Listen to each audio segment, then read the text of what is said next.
ومن أحسن قولا ممن دعا إلى الله وعمل صالحا وقال إنني من المسلمين. Hello, আসসালামু আলাইকুম শেখ। আসসালাম রাহমাতুল্লাহ বারাকাতুহু।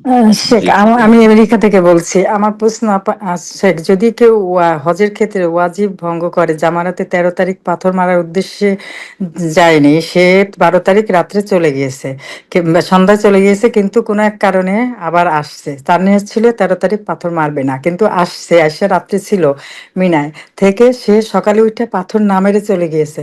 এই ক্ষেত্রে কি তার পাথর মারা ওয়াজিব ছিল? তার ওয়াজিব যদি ভঙ্গ হয়, তাহলে কি করণীয়, তার কি দিতে হবে? সে চলে আসছে আমেরিকায়। রাত্রে ছিল সেখানে? হ্যাঁ হ্যাঁ, রাত্রে ছিল। প্রথমত সে চলে গেছে যে রাতে সে 13 তারিখ পাথর মারবে না, তারপর কোনো এক কারণে সে এসে থাইকা সকালে না মেরে চলে গেছে। ও আচ্ছা, নিয়ত করে চলে গেছে। হ্যাঁ, নিয়ত সে রাত্রে ওই 12 তারিখ রাত্রে চলে গিয়েছিল, বিকালে চলে গিয়েছিল, পরে আবার রাত্রবেলা আবার আসছে। সে সকালবেলা আবার 13 তারিখ পাথর না মেরে চলে গেছে। সে আসছে কোনো একটা কারণে, কিন্তু তার ছিল না, জ্ঞান ছিল না যে 13 তারিখ 12 তারিখ রাত্রে ছিল, তাইলে পাথর মারবে সকালে, কিন্তু না মেরে চলে গেছে। এই ক্ষেত্রে তার করণীয় কি? যদি চলে গিয়ে থাকেন, তার নিয়তকে সমাপ্ত করে যে আমার হজ শেষ, আমি চলে গেলাম, তারপর যদি কোনো কাজের জন্য এসে মেনাতে থাকে, গোটা বছরও থাকে, কিছু না, আর কিছু লাগবে না, তাহলে আর দাম লাগবে না। কিন্তু যদি এমনি যেত যে মক্কা গিয়েছি, আর তারপরে না, আমার আসলে উদ্দেশ্য আছে, থাকবোই, নিয়ত আগে থেকে আছে, থাকবো, আর তারপরে রাতে চলে আসলো, রাত থাকলো, কিন্তু সকালবেলা পাথর মারলো না 13 তারিখে, তাহলে তখন দাম লাগতো জি। কিন্তু যেহেতু উনি নিয়ত ভঙ্গ করে চলে গেছেন যে আমি তাজিল করি, অর্থাৎ 2 দিনে 11-12তে আমি পাথর মারা শেষ করে আমি চলে গেলাম, আর তারপরে যে কোনো কাজের জন্য, যেমন এখানে লোকাল হাজি সাহেবরা এইভাবেই করেন, সাধারণত তাদের তাঁবু থেকে তাদেরকে উঠানো হয়। তো এখানে যদি পরেও উঠিয়ে নিয়ে যায়, এখান থেকে কোনো অসুবিধা নেই জি। নিয়তের সাথে সম্পর্ক ইবাদতের। আল্লাহ তাআলা জি।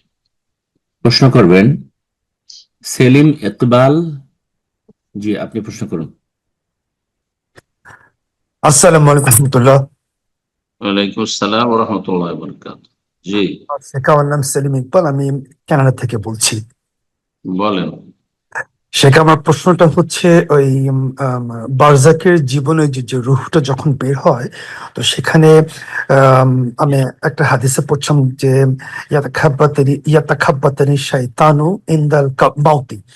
তো এখন প্রশ্ন হচ্ছে যে আমার প্রশ্নটা হচ্ছে, শয়তান যে আমাদের মৃত্যুর সময় যে একটা প্ররোচনা দেয়, এটা কি শেখ ওই মানে কোন স্টেজে এটা দেয়? বিকজ কবরের যে একটা চাপ আছে, দম্মাতুল কবর যেটা বলছে আর কি, তো এটা কি আম, এই এই শয়তানের এই প্ররোচনাটা কি ওটার আগে, নাকি রুহুটা যখন আকাশে আল্লাহ তাআলার কাছে নিয়ে যায় তার আগে? কোন স্টেজে গিয়ে শয়তান এই দেয় আর কি, এটাই জানতে চাচ্ছে শেখ।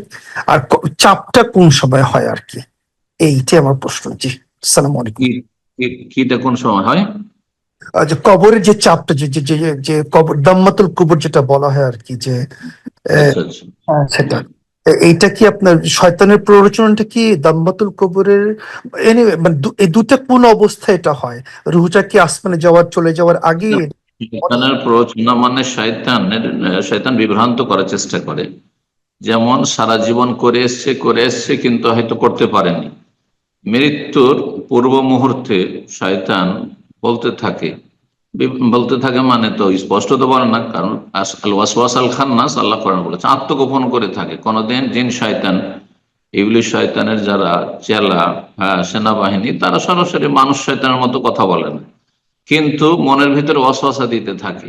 যখন মৃত্যু যন্ত্রণায় থাকে মানুষ, খুব কষ্ট পায় আর অসুস্থ থাকে, বিভিন্ন অশান্তি থাকে, অশান্তির সময় অনেক সময় আল্লাহর অসন্তুষ্টিমূলক কিছু কথা বলে দেয়, অথবা কুফরি কথা বলে দিতে পারে, ইমানের দুর্বলতায় বা আকিদার দুর্বলতায়, ইসলামের জ্ঞান না থাকায়, বিভিন্ন রকম ভাবে শয়তান বিভ্রান্ত করার চেষ্টা করে। এটা কতক্ষণ পর্যন্ত?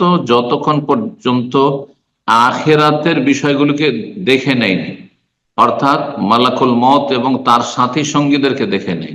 কারণ মালাকুল মত তাদেরকে দেখে নিলে তওবার দরজা বন্ধ। যখন তওবার দরজা বন্ধ, তো পাপের দরজা কি করে খোলা থাকবে? না, কোনো দরজা খোলা নেই তখন। আশা করি বুঝতে পেরেছেন। জি। তো তখন মানুষের তখন হুঁশটা চলে যেতে থাকে।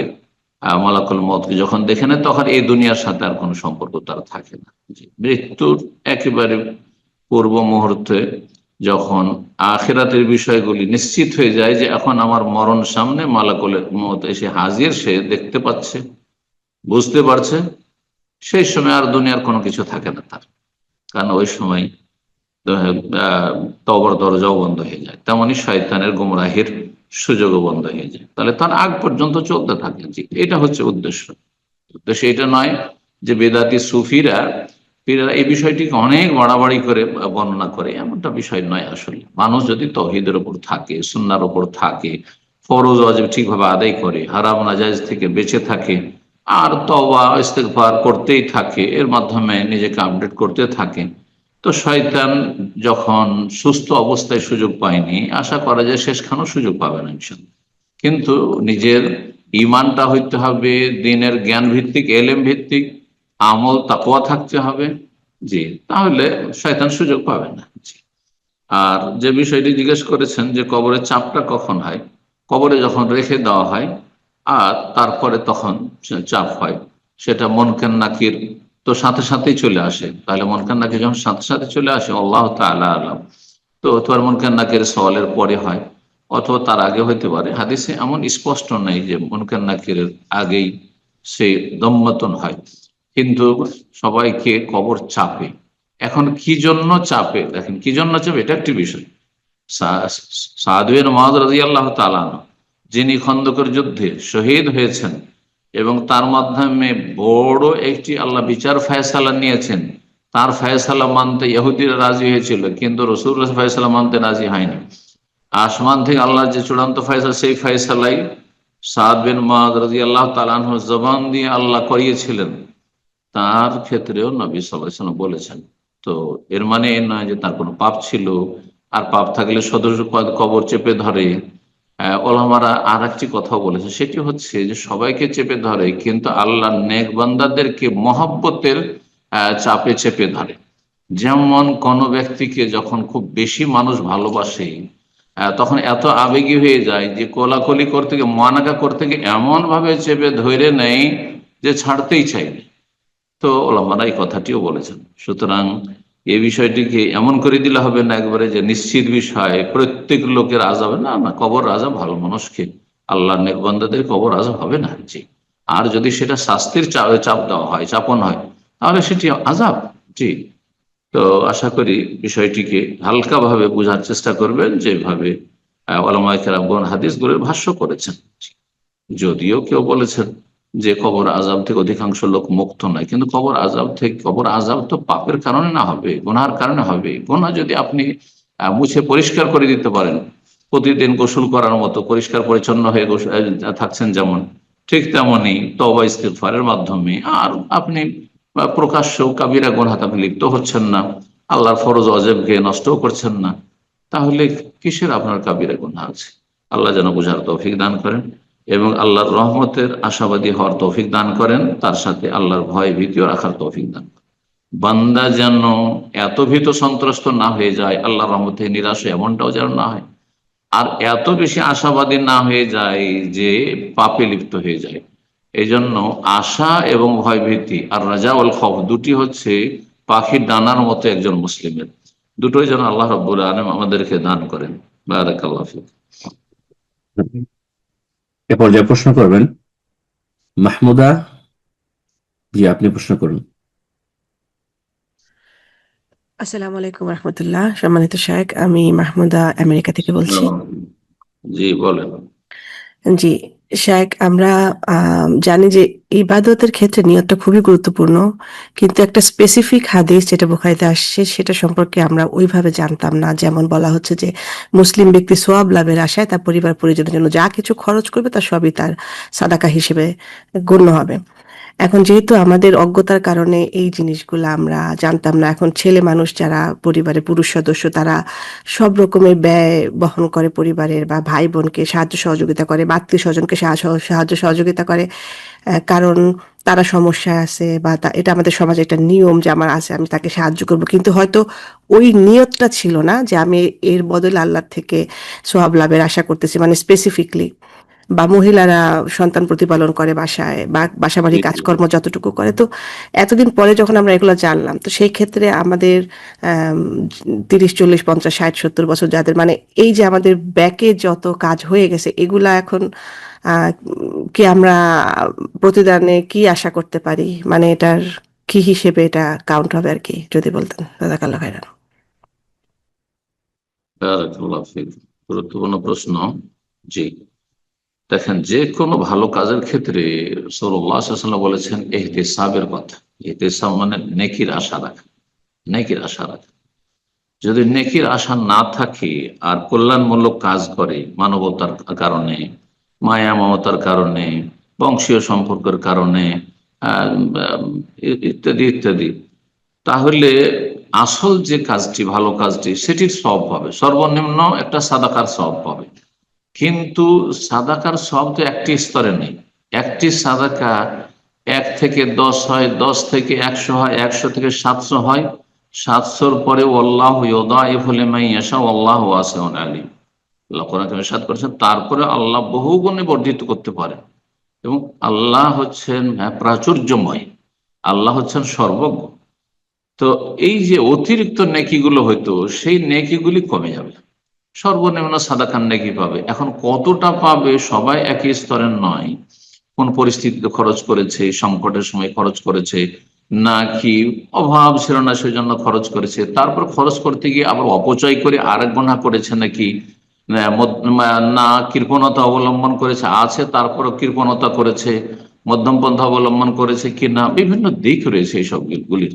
তো সব দিক মিলিয়ে মানুষের নেকি 1 থেকে নিয়ে আপনার সেটা কয়েক শত, যেটা বললাম যে হতে পারে, বহু গুণে আল্লাহ বর্ধিত করতে পারেনি, কিন্তু সবাই একই স্তরের নয়। যে কোনো ইবাদতের ক্ষেত্রে, সালাত ক্ষেত্রে রাসূলুল্লাহ সাল্লাল্লাহু আলাইহি ওয়াসাল্লাম হাদিস রয়েছে যে একজন মানুষ সালাত পড়ে বের হয়, আর সেই সালাতের কেউ 10 ভাগের 1 ভাগ পায়, কেউ 9 ভাগের 8 ভাগের 7 ভাগের 6 ভাগের 5 ভাগের 4 ভাগের 1 ভাগ পায়, এইভাবে। জি, কেউ অর্ধেক পায়। আর অল্প মানুষ আছে যারা পূর্ণ নেকি পায়। আল্লাহ রাব্বুল আলামিন যে পূর্ণ ওয়াদা করে, সেই পূর্ণ নেকি পায়, কারণ যার কোয়ালিটি যত ভালো তত বেশি ভালো। এই জন্য একটি বিষয় মনে রাখবেন যে দিনের জ্ঞান থাকার অত্যন্ত বেশি গুরুত্ব রয়েছে। আপনি চিন্তা করুন যে এখন আমরা জানতে পেরেছি মানে এখন আমরা দিন সম্পর্কে এই জ্ঞানটা পেয়েছি। এই যে এলমের গুরুত্ব আমলের চাইতে বেশি। আগে এলম, তারপরে আমল, তারপরে আপনার ফরজ সম্পর্কে এলমের পরেও নফল সুন্নতের জ্ঞান অর্জন করা, নফল সুন্নত আমল করা, নফল সুন্নত আমলের চাইতে নফল সুন্নত এলম হাসিল করার নাকি অনেক বেশি। যদি একজন মুসলিমের জীবনে যেমন নফল এলমও থাকতে হবে, তেমনি নফল আমলও রাখতে হবে। এই নয় যে আমি শুধু এলেম শিখতে থাকবো, লেখাপড়াই করতে থাকবো ইসলাম সম্পর্কে, আর আমি তাহাজ্জুদ পড়বো না, আমি সালাতুদ দুহা পড়বো না, আমি মাঝে মাঝে নফল সিয়াম রাখবো না, এমনটা দান সাদকা করবো না, সেটাও করবেন, কিন্তু দিনের জ্ঞান অর্জন করলে বেশি তাতে সওয়াব রয়েছে। তো আল্লাহ রাব্বুল আলামিন মানুষকে যে সওয়াব দেবেন, প্রতিদান দেবেন, সেটা বিভিন্ন দিককে কেন্দ্র করে। আল্লাহ যেন এই বিষয়গুলো বুঝার তৌফিক দান করে। এবং অতীতে যা হয়ে গেছে, মানুষ যদি আল্লাহ রাব্বুল কাছে আশা রাখে, ভালো আশা সবসময় আল্লাহর কাছে রাখতে হবে যে আল্লাহ, আমি জানতাম না, যদি জানার সুযোগ পেতাম তাহলে এইভাবে আমার নিয়তটাকে রাখতাম, আর তারপরে আমি প্রতিদানটা খুব ভালো পরিমাণে পেতাম। তো আল্লাহ রাব্বুল আলামিনের কাছে কোনো কিছুর অভাব নেই। জি, বারাকাল্লাহু ফিক। প্রশ্ন করবেন আরেক। জি, আপনি প্রশ্ন করুন। আসসালামু আলাইকুম সম্মানিত শায়েখ, আমি আরিক জার্মানি থেকে। ওয়ালাইকুম আসসালাম ওয়া রাহমাতুল্লাহি ওয়া বারাকাতুহু। জি, বলেন। জি, আলহামদুলিল্লাহ, আপনার থেকে আমি এবং আমার স্ত্রী দিনে অনেক কিছু জানতে পেরেছি। আল্লাহ পাক আপনাকে উত্তম প্রতিদান দান করুক। আহ আমিন। জাযাকাল্লাহ। আমরা আপনার আকিদাল ওয়াসিতিয়া সিরিজটা দেখেছি। তো আমার প্রশ্ন স্পেসিফিক ভাবে আল্লাহ তাআলার সুন্দরতম নামসমূহ নিয়ে। এই ব্যাপারে তিরমিজির একটা দুর্বল হাদিস অনেক প্রচলিত আছে, যাতে এমন নাম আছে যার কোনো সঠিক দলিল নাই বা যে নামে আল্লাহকে ডাকা ঠিক নয়।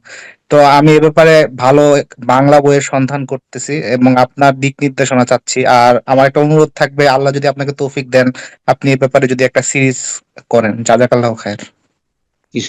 কিসের উপরে সিরিজ ওটা? কথাটি জি, ক্লিয়ার। আমি বলতে চাচ্ছি যে শুধুমাত্র আল্লাহ তাআলার নামসমূহ এবং এগুলো যেসব দলিলের নাম ভিত্তিতে আসমা হোসনা, নামগুলো। আল জি, আসমাউল হোসনা সম্পর্কে আছে। ইনশাআল্লাহ ইনশাআল্লাহ নিয়ত আছে ইনশাআল্লাহ। আল্লাহ তৌফিক দিক, আল্লাহ তৌফিক দিক। বারাকাল্লাহ ফিক, জাযাকাল্লাহ খাইর।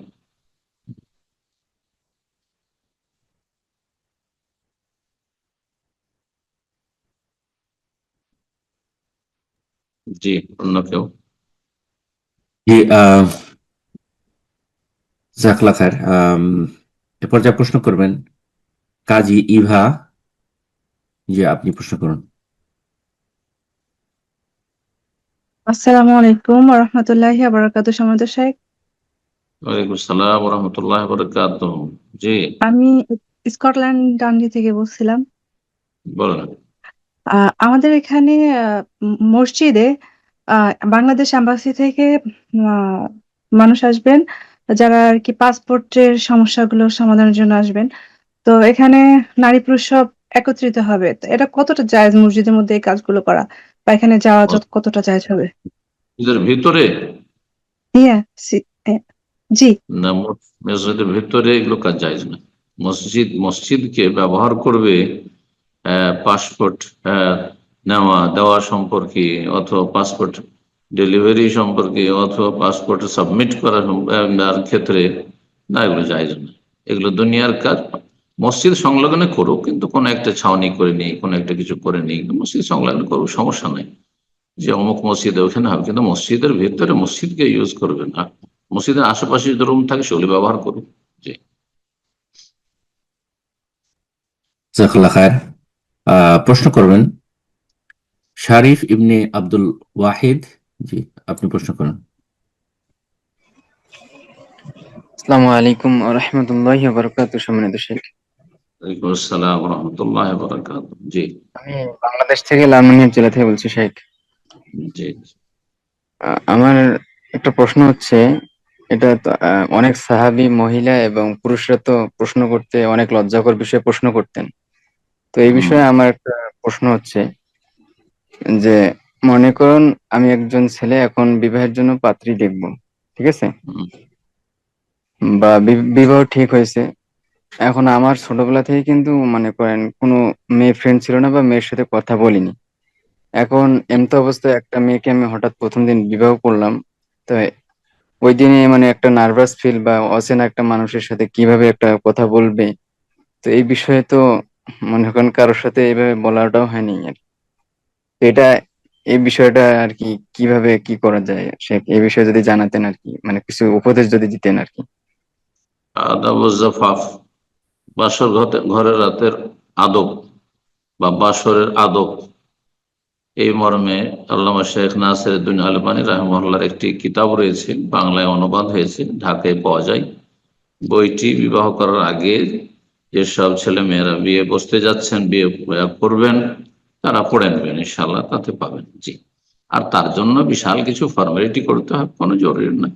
জি, যেসব রয়েছে গত সপ্তাহে আলোচনা হয়েছে, এই দাস গত সপ্তাহে হয়েছে, দাসগুলোতে নিয়মিত থাকলে পেয়ে যেতে। জি, বারাকাল্লাহ।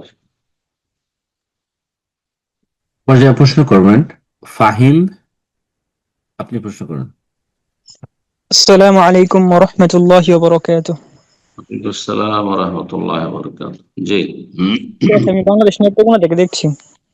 জি। বাংলাদেশ নেত্রকোনা থেকে বলছি। হুম, বলেন।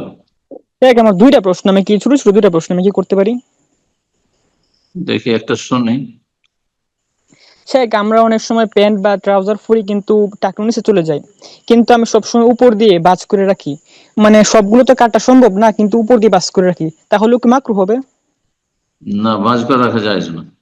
ভাঁজ করে না রাখা আমি মানে সুবিধাবাদী, যারা ভাঁজ করে রাখে সুবিধাবাদী, যেখানে যেমন সেখানে তেমন। মসজিদে এসে ফোল্ড করে নিল, ভালো মানুষদের সামনে এসে ফোল্ড করে নিল, আর তারপরে যখন খারাপ জায়গায় গেল তখন বাস, অফিসে গেল তখন অফিসে স্মার্ট মনে করছে যে এটা স্মার্টনেস। না, মোটে না আমি জায়গা নাই। সবসময় ভাঁজ করে রাখি সব। টাকনার ওপরে কাপড় কেটে নিয়ে ইসলামী কাপড় বানাবে, নিজের জীবনটা ইসলামী বানাইতে হলে কাপড়টাকে ইসলামী বানাইতে হবে, অন ইসলামিক থেকে, ঠিক আছে। আর তারপরে ঢিলা হওয়ার কারণে ফসকে নেমে গেল, হ্যাঁ, অথবা পেটে পেটে খাবার নাই, খিদে লেগেছে তখন নেমে গেল, কারো পেট বড় সেই জন্য নেমে গেল, অসুবিধা নেই। যেমন আবু বকর সিদ্দিক রাদিয়াল্লাহু তাআলা আনহু, নবী সাল্লাল্লাহু আলাইহি ওয়াসাল্লাম বলেছেন তারও এরকম ছিল, পেটটা একটু বড় ছিল, নেমে যেত। তখন নবী সাল্লাল্লাহু আলাইহি ওয়াসাল্লাম বলেছেন, আনতা লাস্তা মিন, তুমি সেই যাদের জন্য শাস্তি রয়েছে তাদের অন্তর্ভুক্ত না। বারাকাল্লাহ। কিন্তু সবগুলো তো আর কাটা সম্ভব না, এখন আমি কি করতে পারি? কেন সম্ভব নয়? এত কাপড় রাখতে হবে না, 3টি কাপড় রাখা যথেষ্ট। আরে স্যার আরেকটা আমি প্রশ্ন বলি করি নাকি? 10টি 20টি কাপড় রাখা অপচয়, গরিবকে দিয়ে দেন সব। জি স্যার, স্যার আরেকটা প্রশ্ন করতে পারি? আমাদের ভাই বলবেন, পরিচালক ভাই। সরি, আপনি অনেক অলরেডি সময় নিয়েছেন, জাযাকাল্লাহ খায়ের। ইনশাআল্লাহ পরবর্তী প্রোগ্রামে আর একের অধিক প্রশ্ন করার সুযোগ আসলে নেই, এটা আমরা চেষ্টা না করি। জাযাকাল্লাহ খায়ের। তো ইনশাআল্লাহ আগামী প্রোগ্রামে, নেক্সট প্রোগ্রামে আপনি পারবেন না, তার পরবর্তী প্রোগ্রাম ইনশাআল্লাহ। এরপর যা প্রশ্ন করবেন তাহমিদ বাংলাদেশ থেকে। জি, আপনি প্রশ্ন করুন।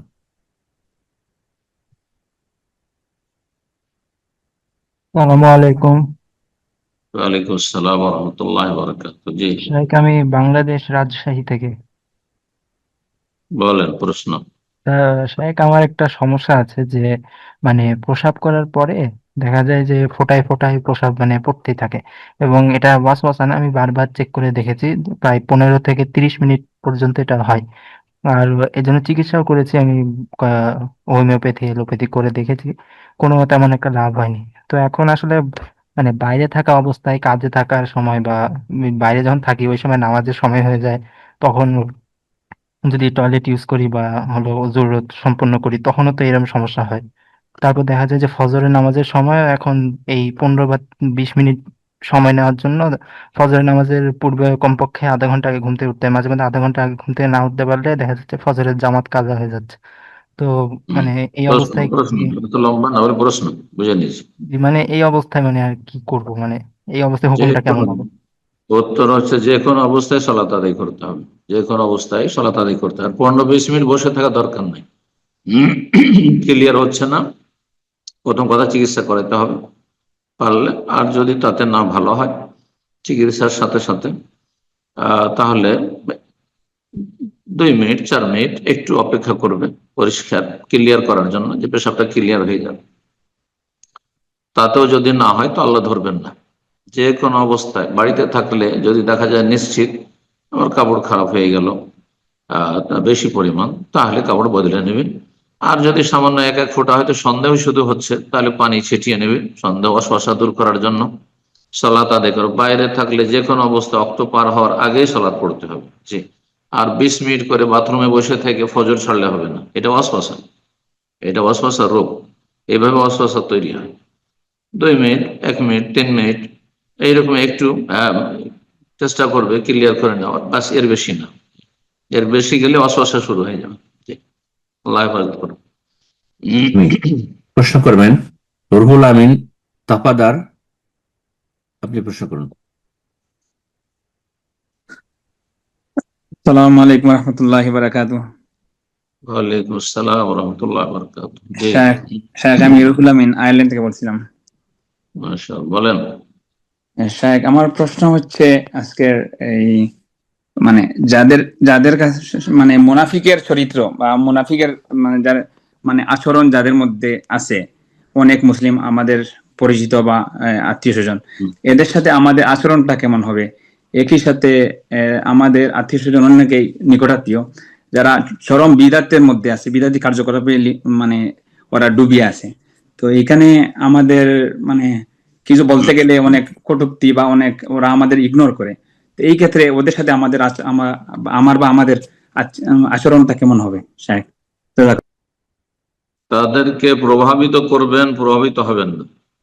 যদি প্রভাবিত করতে পারেন আপনার রঙে রঞ্জিত করতে পারেন তাহলে সম্পর্ক রাখবেন, উঠা বসা করবেন। আর যদি দেখেন না যে তাদের রঙে রঞ্জিত হয়ে যেতে পারি, আশঙ্কা লাগছে, তাহলে দূরে সরে থাকবেন। দূরত্ব বহাল রেখে রোগী, ছোঁয়াচে রোগে আক্রান্ত রোগী এর পাশে একবার ঘনিয়ে মানুষ বসেন না, একটু দূরে থেকে তার রোগ ভালো করার চেষ্টা করে, তার সেবা শুশ্রূষা করার চেষ্টা করে, তাকে হাসপাতালে নিয়ে যাওয়ার চেষ্টা করে আত্মীয় স্বজনরা। ঠিক তেমনি এরা হচ্ছে মুসলিম সমাজের বেদাতিরা হোক অথবা মোনাফিকি, যাদের চরিত্র রয়েছে, আকিদার মোনাফিক নয়, চরিত্র রয়েছে, তার সাথে বড় বড় অপরাধ রয়েছে, কাবিরা গুনাহ রয়েছে, মেলা। আমলের মোনাফিক মানে এই নয় যে আমলের মোনাফিক ইসলাম থেকে খারিজ হয়ে গেল, মোনাফিক নাম হলো সেই জন্য। তার সাথে বড় বড় অপরাধ হচ্ছে সালাত ছাড়া, তার সাথে বড় অপরাধ হচ্ছে ফরজ ওয়াজিব নষ্ট করা, তার সাথে বড় অপরাধ হচ্ছে নির্জনে পাপ করা, ইত্যাদি ইত্যাদি। সুতরাং মানুষ জীবনে যাদের পাপ আছে আপনি জানছেন, তারা হচ্ছে ছোঁয়াচে রোগে আক্রান্ত রোগীর মতো। এইরকম পেশেন্ট থেকে সামাজিক কিছুটা দূরত্ব বহাল রেখে তাদের নিকট আত্মীয়রা তাদের পাশে থাকার চেষ্টা করে, ঠিক তেমনই করবেন আশেপাশের লোকের সাথে। যারা খারাপ আচরণ করবে তাদের সাথে ভালো আচরণ করবেন। ইদফা বিল্লাতি আহসান। আল্লাহ বলছেন যে ভালো দিয়ে মন্দকে দূর করো, পানি দিয়ে পেশাবকে পরিষ্কার করো। বেদাতিরা গালমন্দ করে এখন, তাদের এই বেদাতিদের গালি আর বেদাতিদের বদ আচরণ হচ্ছে পেশাবের মতো, তাদের চরিত্র হচ্ছে পেশাবের মতো, ময়লা আবর্জনার মতো। সুতরাং আপনি পানি ব্যবহার করবেন, উত্তম আখলাক, সবর করবেন, তাদের সাথে নম্র আচরণ করবেন এবং তাদের হিতাকাঙ্ক্ষী হবেন, তাদের প্রমাণ করার চেষ্টা করবেন সমাজে যে আপনি তাদের হিতাকাঙ্ক্ষী, তারা ভুল পথে আছে, তাদেরকে আপনি জান্নাতের পথে নিতে চান। জি, আল্লাহ তৌফিক দান করুন। আমিন। এ পর্যায়ে প্রশ্ন করবেন নাজমুল হক। জি, আপনি প্রশ্ন করুন। আসসালামু আলাইকুম ওয়া রাহমাতুল্লাহ। সম্মানিত স্যার, আসসালামু ওয়া রাহমাতুল্লাহি ওয়া বারাকাতুহু। জি বলেন। গাজীপুর বাংলাদেশ থেকে বলছিলাম। আমার প্রশ্ন হলো যে আমরা সকাল সন্ধ্যায় যে জিকির গুলো, সূরার যে জিকির গুলো, তিন কুল বা সূরা ফাতিহা এইগুলো বলি, তো প্রত্যেকবার কি আউযুবিল্লাহ কিংবা বিসমিল্লাহ পড়া আবশ্যক, না একবার বললেই হয়ে যায়? হবে এরকম এই বিষয়টা আর কি। আউযুবিল্লাহ প্রথমে, আর বিসমিল্লাহ। সূরা ফাতিহা তো সকাল সন্ধ্যার জিকির আমার জানা নেই। সকাল সন্ধ্যার জিকির সূরা ফাতিহা আছে নাকি? তো জানা নেই, আল্লাহু আ'লাম, নেই। হ্যাঁ, সূরা ইখলাস, ফালাক, নাস আছে, এগুলো আছে। জি, ঘুমাবার সময় সূরা কাফিরুন আছে, সূরা সিজদা আছে।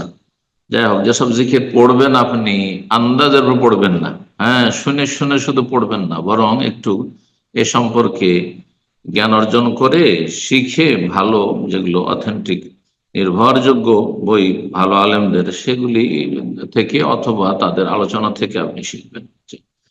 আর এগুলি আর ক্ষেত্রে আউযুবিল্লাহ শুধু সূরা পাঠের ক্ষেত্রে, অন্য কোন জিকিরের ক্ষেত্রে নেই। বিসমিল্লাহ জিকির আজকারের জন্য বিসমিল্লাহ পড়ে জিকির আজকার শুরু করতে, এখন কেউ আউযু বিকালিমাতিল্লাহি তাম্মাতি মিন শাররি মা খালাক দিয়ে শুরু করছে, সেই জন্য সে বিসমিল্লাহির রহমানির রহিম পড়বে না। জিকির আজকারের জন্য বিসমিল্লাহর কোনো প্রয়োজন নাই, কিন্তু কেউ যদি পড়ে যায় আমি ভালো কাজ শুরু করছি, তো আশা করি জায়েজ।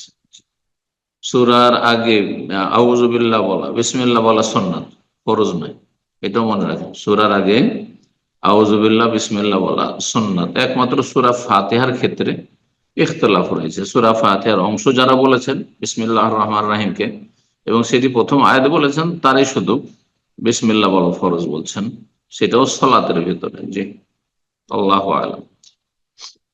প্রশ্ন করবেন খাদিজা আক্তার। জি, আপনি প্রশ্ন করুন।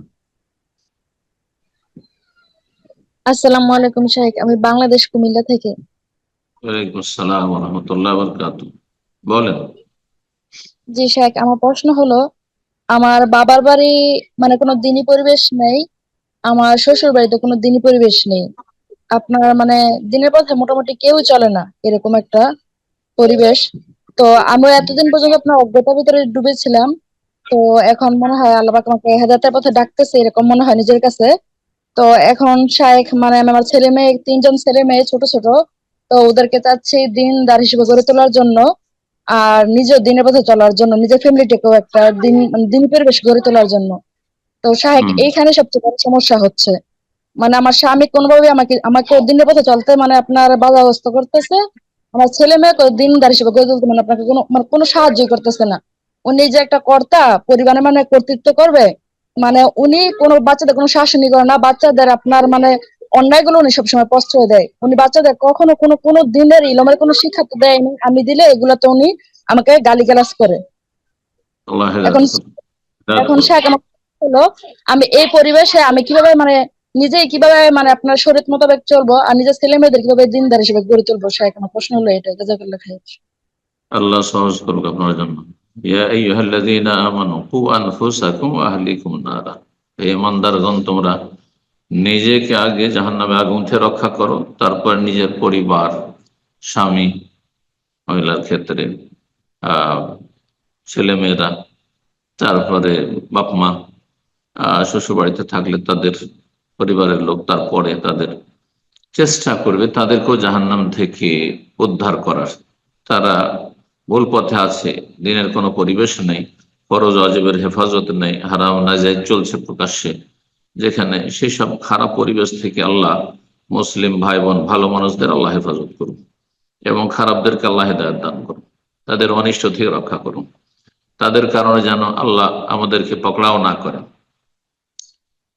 তো এই ক্ষেত্রে যদি আপনার স্বামী আপনার সাথে সহযোগী হইতো তাহলে তো খুবই ভালো হইতো, কিন্তু সেটাও নেই। বড় দুঃখের বিষয় যেটি বললেন। আল্লাহ হেদায়েত করুক তাকে, যেমন আল্লাহ আপনাকে হেদায়েত করেছেন, এবং ছেলে মেয়েদেরকে আল্লাহ দিনের উপর রাখুক, দোয়া করি। আপনি দেখেন, প্রথম কথা, ছেলে মেয়েদের প্রতিপালনের ফরজ দায়িত্ব হচ্ছে বাবার।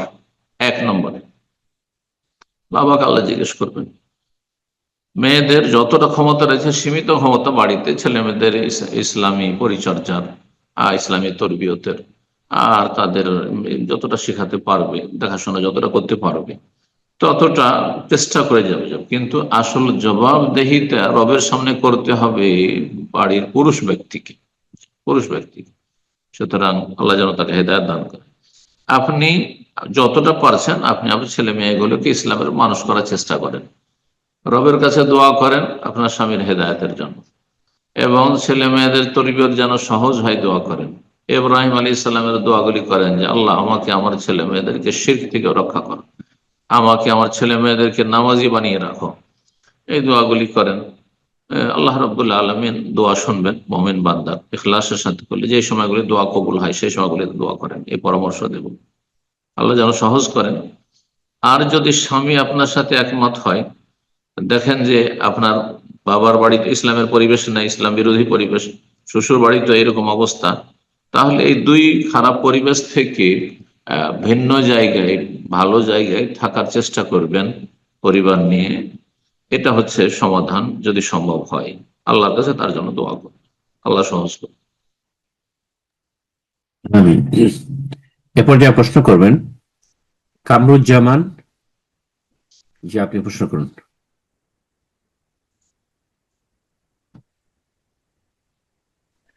আসসালামু আলাইকুম রহমতুল্লাহ শেখ। ওয়ালাইকুম আসসালাম ওয়া রাহমাতুল্লাহি ওয়া বারাকাতুহু। জি আমি জন বাফুলা থেকে বলছিলাম স্যার। জি, করতে বলছেন? বাফুলা থেকে। জি জি জি, বলেন। ভালো আছেন? বলেন। শেখ আমি একটা, জি আলহামদুলিল্লাহ শেখ। আপনি আপনার আওয়াজ ক্লিয়ার না কেন? মাইকে ডিস্টার্ব না আপনার আওয়াজে ডিস্টার্ব? জোরে বলেন, ক্লিয়ার। আপনার কথা শুনতে পাচ্ছি ক্লিয়ার শেখ। শুনতে পাচ্ছেন এখন? আপনার কথা শুনছি, একটু আসুন।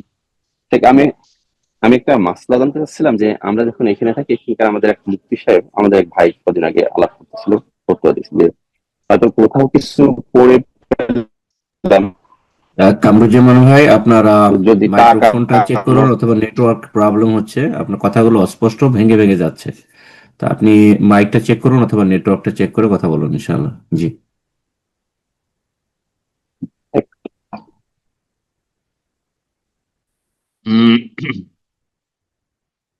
এরপর অ্যাকচুয়ালি কামরুজ্জামান ভাই এই মুহূর্তে মিউটে আছেন, তো ইনশাআল্লাহ আপনাকে আমরা নেক্সট সুযোগ করে দেব, আপনি একটু চেক করে দেখুন। এরপর যে আমরা আরেকজনকে সুযোগ করে দিই, প্রশ্ন করবেন মারুফ। জি, আপনি প্রশ্ন করুন।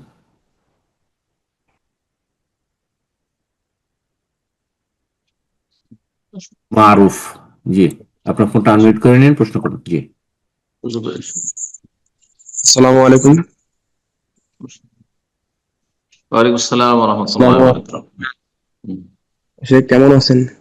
জি আলহামদুলিল্লাহ, বলেন কোথায় বলছেন? শেখ বাংলাদেশের রাজশাহী থেকে বলছিলাম। বলেন বলেন আপনার কি প্রশ্ন? আমার মোবাইল ব্যাংকিং অ্যাকাউন্টে কিছু টাকা এসেছে, অনেক কিসে? চেষ্টা করেও আমি বুঝতে কোন ব্যাংকে? আমাদের বিকাশে বাংলাদেশে। কি ব্যাংক? সুদী ব্যাংক না ইসলামী ব্যাংক? না হুজুর, এটা মোবাইল ব্যাংক। তার মানে সুদী ব্যাংক।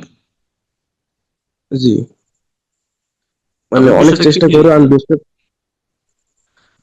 চেষ্টা করে আমি বুঝতে পারিনি এই টাকাটা কে পাঠিয়েছে। তো এই টাকাটা আমি এখন কি করব? ও আচ্ছা, কোন অপরিচিত লোকের, অজ্ঞাত পরিচয় লোকের টাকা এসছে? জি জি, মানে আমি কি এখন এই টাকাটা খরচ করতে পারবো? না, খরচ করতে পারবেন না। আপনি 1 বছর সেই টাকাটা রাখবেন আপনার কাছে। আর আপনি একটা, আজকাল সোশ্যাল মিডিয়া আছে, সোশ্যাল মিডিয়াতে আপনি দিয়ে দেন, বাঙালি জাতি সবচেয়ে বেশি ফেসবুক ব্যবহার করে, দিয়ে দেন যে আমার কাছে একটা পরিমাণ টাকা আমার অ্যাকাউন্টে এসছে ভুলবশত কোনো ভাইয়ের। যদি কারো থাকে পরিমাণটা বললেন, হ্যাঁ বলবেন, আমি ফিরিয়ে দেবো। জি, 1 বছরে কেউ যদি না আসে তখন আপনার ইচ্ছা, আপনি আপনার জন্য ব্যবহার করতে পারেন, দান সদকা করতে পারেন। তারপরে যদি চলে আসে, 1 বছর পরে চলে আসে, তো আপনাকে টাকা ফিরাতে হবে, যদিও ব্যবহার করে না। সেটা আপনার টাকা নয়, যে কোনো সময় চলে আসলে ফিরিয়ে দিতে হবে কিন্তু। জাযাকাল্লাহ খায়ের। এরপর যে প্রশ্ন করবেন কামরুজ্জামান। জি, আপনি ফোন আনমিউট করে আসসালামু নিন, প্রশ্ন আলাইকুম করুন। রহমতুল্লাহ শেখ। ওয়ালাইকুম আসসালাম। শেখ, জি আমি বলেন। একটা মাসলা জানতে চাচ্ছিলাম যে আমাদের এখানে কিছুদিন আগে এক ভাই বলছিল যে এক মুফতি সাহেব ফতোয়া দিছে যে এখানে কুফার দেশে অনেক সময় অর্থ, স্বর্ণ, দামি জিনিস হয়তো রাস্তায় পড়ে আছে। তো ওইটা তো আমরা জানি যে হাদিস অনুযায়ী ওইটা নিলে, যেটা বললেন এখন সিমিলার একটা অনেকটা, তো ওই টাকাটা তুলে নিতে বলছে, নিয়ে ভালো কাজে ইউজ করতে পারছে। কারণ কি, যে হয়তো একজন খারাপ মানুষ পাবে, সেটাতে খারাপ কাজে লিপ্ত থাকবে। তা আমি এই বিষয়টা একটু জানতেছিলাম যে এই ফতোয়াটা কি আসলে সঠিক ফতোয়া কিনা। উঠিয়ে নেবেন ঠিক আছে, কিন্তু 1 বছর ঘোষণা করতে হবে। চুপচাপ রেখে নিলে হবে না, জায়েজ নয় চুপচাপ রেখে নাও। আর না, বলেছে সে বলছে যে আপনি ভালো কাজে ওয়েট করতে লাগবে না, ভালো কাজে খরচ করে ভুল ফেলতে কথা হবে। বলেছে, ভুল কথা বলেছে। ওইসব দেশে যেসব বক্তারা বক্তব্য করে, দেখতে হবে যে তাদের এলেম কত দূর, তারা লেখাপড়া কোথায় করেছে, তাদের এলেমের উৎস কোথায়। আন্দাজে ফতোয়া দিয়ে দিলে হবে? নবী সাল্লাল্লাহু আলাইহি ওয়াসাল্লাম মুসলিম আর অমুসলিম পার্থক্য করেন না। হাদিস বলেছেন নবী সাল্লাল্লাহু আলাইহি ওয়াসাল্লাম এই সমাজে তখন অমুসলিমও ছিল, মদিনায় ইহুদিরা। আচ্ছা, ইহুদি না তাহলে মুনাফিকরা তো শেষ জীবন পর্যন্ত মুনাফিকরা ছিল মদিনায়। তারপরে ছিল তো আর রেফাসান 1 বছর ঘোষণা করো, মুসলিমের পয়সা হোক আর অমুসলিমের পয়সা হোক। জি, আর কে কে গুনার কাজে লাগাবে, কে নেকির কাজে লাগাবে, এই দায়িত্ব তো আপনার নেই। না, মোটেই দায়িত্ব নেই। খরচ করে দিলে ফেরত দিতে হবে যে কোনো সময়। যদি ওই ব্যক্তি মালিক চলে আসে, সেই টাকার মালিক সে তাকে ফিরিয়ে দিতে হবে। জি, বারাকাল্লাহ। আমি এই ওস্তাদি কি কন্টিনিউ করা যাবে না আর একটু সময়? আমরা 5 মিনিট। জি 5 মিনিট না? ওকে, ইনশাআল্লাহ। তো আমরা আর 5 মিনিট সময় নেবো ইনশাআল্লাহ। হয়তো 2টা বা 3টে প্রশ্ন নেওয়া যেতে পারে। আর তার পূর্বেই যা স্মরণ করে দিচ্ছি যে আগামী প্রোগ্রাম আমাদের নিউ ইয়র্ক টাইম 9টা 30 মিনিটে আমাদের দাস শুরু হবে, আর 9টা 15 মিনিটে জুম মিটিং ওপেন করা হবে ইনশাআল্লাহ। আগামী সপ্তাহ থেকে আমাদের সময়ের পরিবর্তন হচ্ছে ইনশাআল্লাহ। তো এরপর যা প্রশ্ন করবেন আমাদের আব্দুর রহমান। জি, আপনি প্রশ্ন করুন।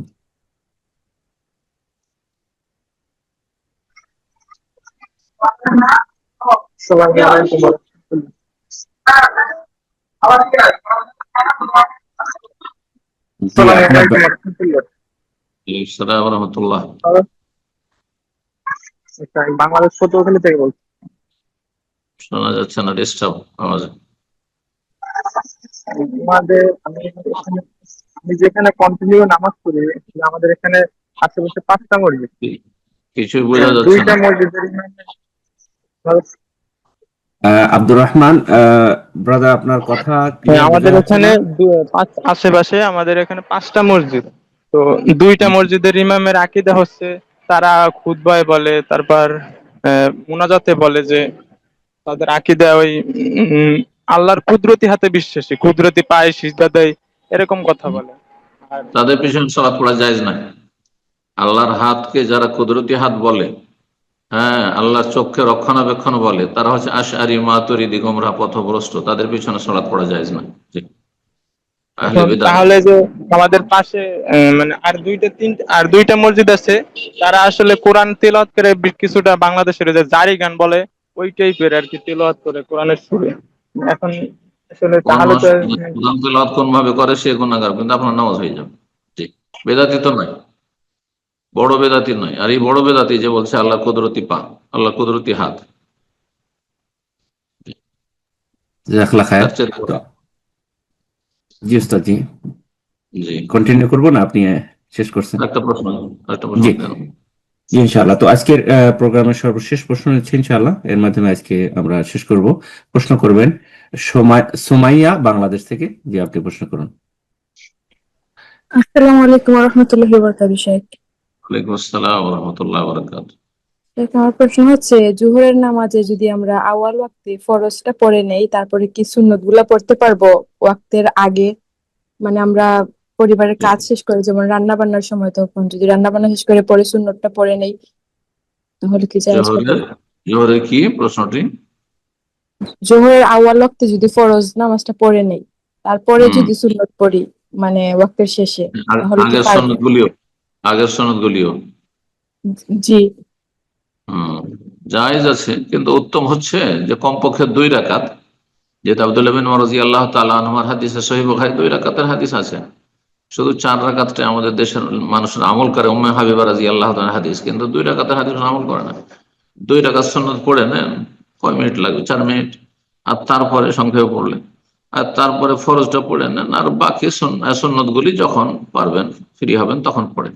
ঠিক, 6 রাকাত এটা বেশি উত্তম। কারণ কন্টিনিউ আপনি আগের সুন্নতগুলো, সুন্নতে কাবলি আগের সুন্নতগুলোতে পরে পড়বেন, এটা সুন্নতের খেলাফ কাজ। এমনটা না করাই ভালো। তবে যেদিন ব্যস্ততা আছে সেদিন সুন্নত ছেড়েই দিলাম, অথবা পরে সুন্নতগুলি পড়লাম ফ্রি সময়, সুন্নত পড়তেই হবে জরুরি নয়। সুন্নত যদি পড়তে হয় কাজা করা যাবে, কোনো অসুবিধা নেই, কাজা করা যাবে অবসর সময়। জি, বারাকাল্লাহ ফিক। আমি জাযাকাল্লাহ খায়ের শেখ। তো আজকে ইনশাআল্লাহ এখানেই শেষ করে দিই, দোয়া করি। যেসব ভাই বোনেরা আছে আমাদের সাথে থাকলেন, দোয়া করি আল্লাহ রাব্বুল আলামিন তাদেরকে উত্তম প্রতিদান দান করেন, তাদেরকে দিন দুনিয়ার সার্বিক কল্যাণ দান করেন। আল্লাহ তাদের রুজিতে, আয়ুতে আল্লাহ রাব্বুল আলামিন যেন বরকত দান করেন, এবং সমস্ত অনিষ্ট বালা মুসিবত থেকে, ফিতনা ফাসাদ থেকে, অশান্তি থেকে, বিশৃঙ্খলা থেকে আল্লাহ যেন বাঁচিয়ে রাখেন। ফাসাদীদের, জালেমদের জুলুম থেকে আল্লাহ হেফাজত করেন। জালেমরা যারা মুসলিম জাতির বিরুদ্ধে ষড়যন্ত্র করছে, মুসলিম সমাজের বিরুদ্ধে, মুসলিম দেশের বিরুদ্ধে, মুসলিম ভাই বোনদের বিরুদ্ধে ষড়যন্ত্র করছে, আল্লাহ তাদেরকে ধূলিসাৎ করেন। ঘরের শত্রু, বাইরের শত্রু যারা ইসলাম এবং মুসলিমের ক্ষতি সাধনের জন্য বিভিন্ন পায়তারা করেছে, আল্লাহ তাদেরকে প্রতিহত করেন এবং তাদের অনিষ্ট থেকে আল্লাহ উম্মতে মুসলিমার হেফাজত করেন। বারাকাল্লাহু ফিকুম। সুবহান রাব্বিকা রাব্বিল ইজ্জাতি আম্মা ইয়াসিফুন ওয়া সালামুন আলাল মুরসালিন ওয়ালহামদুলিল্লাহি রাব্বিল আলামিন।